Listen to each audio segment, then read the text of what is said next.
The sun had barely risen over Odiu, a small town tucked between farmlands and a restless river. The air carried the smell of wet soil and roasted maize from the roadside vendors. Life in Odiu was simple: men farmed or traded, women sold goods in the market, and children grew up knowing they'd one day inherit the same paths their parents had walked. But Kin was different. From the age of 7, he had been obsessed with music. His earliest memory was of sitting on an overturned bucket in the village square, drumming with sticks while the elders clapped. By the time he was a teenager, his voice had become a thing of wonder, rich, smooth, and full of something people couldn't explain. When Kin sang, conversation stopped. Even quarrels paused. But in Odiu, music was a hobby, not a future. At 17, Kin announced to his family during dinner, "I'm going to be a singer. Not just here in Odiu. I want the world to hear my voice." His uncle, Odigu, looked at him over his bowl of pounded yam. "Kin, music is for celebrations. It won't feed you. You need to learn a trade.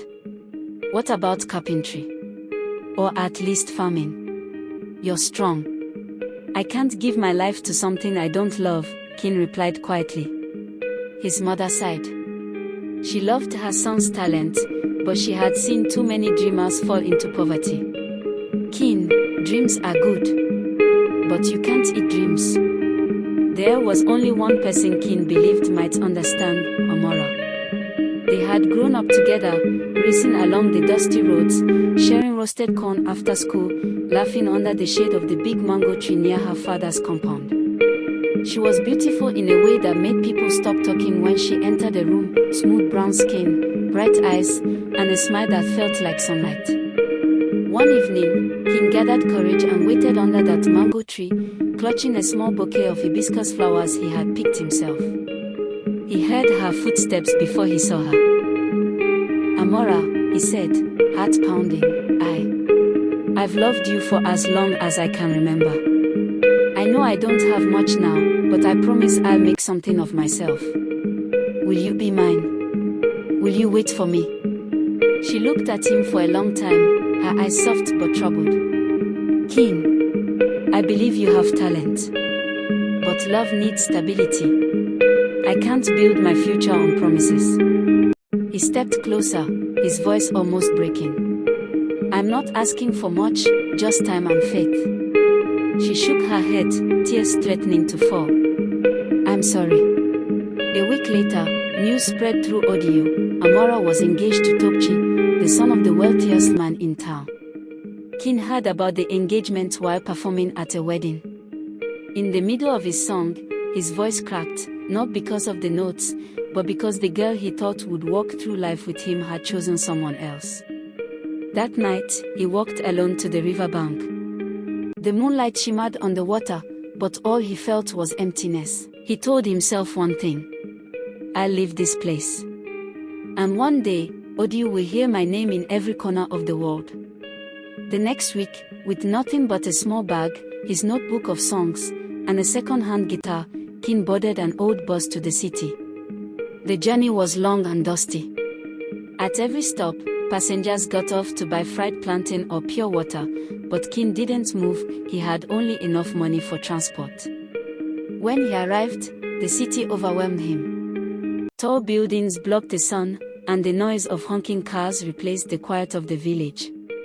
But Kin saw possibility in every street. Life was brutal. Kin sang in noisy bars where no one listened, his voice drowned by drunken laughter.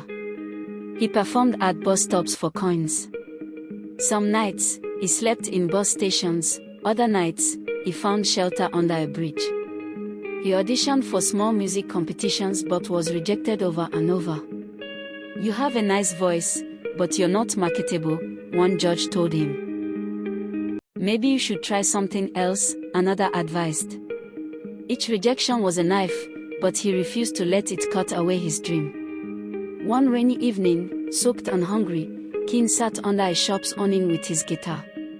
He hadn't eaten all day. He started singing, not for money this time, but to remind himself why he was here. His voice carried into the street, mixing with the rain. That was when a man stopped in front of him, holding an umbrella.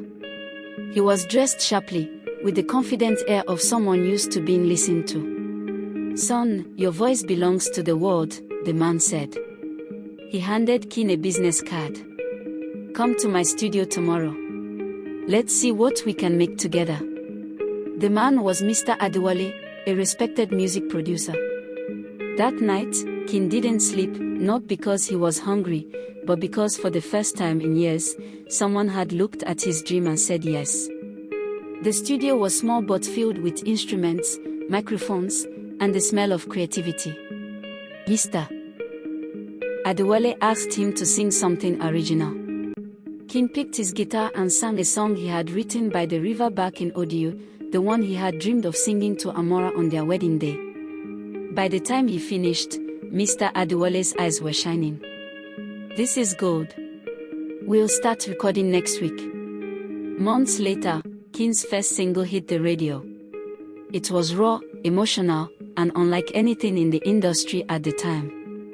People called in to request it. Market women sang it while selling tomatoes. Bus drivers played it loud. The success didn't make him rich immediately, but it opened doors, shows, interviews, collaborations. Kin was finally stepping out of the shadows. Back in Odio, people began to notice. "Isn't that Kin's voice on the radio? I thought he went to the city and failed. It looks like the boy is doing something with himself." Even Amora heard the song. She sat in her living room, listening to the melody she recognized as his. Her chest tightened, but she pushed the feeling away. She had made her choice. 2 years later, Kin's name was on billboards. His songs crossed borders, his concerts sold out, and his voice was called the sound of the soul. But despite the fame, he never returned to Odio, not yet. He wanted the homecoming to be a story they could never forget. 10 years after leaving, Kin announced on social media, "Next month, I'm coming home. Odio, get ready for the biggest concert you've ever seen." The internet went wild. People in Odio started preparing. The once forgotten boy was coming back, not as a dreamer, but as a legend. Please like, comment and subscribe for the next episode.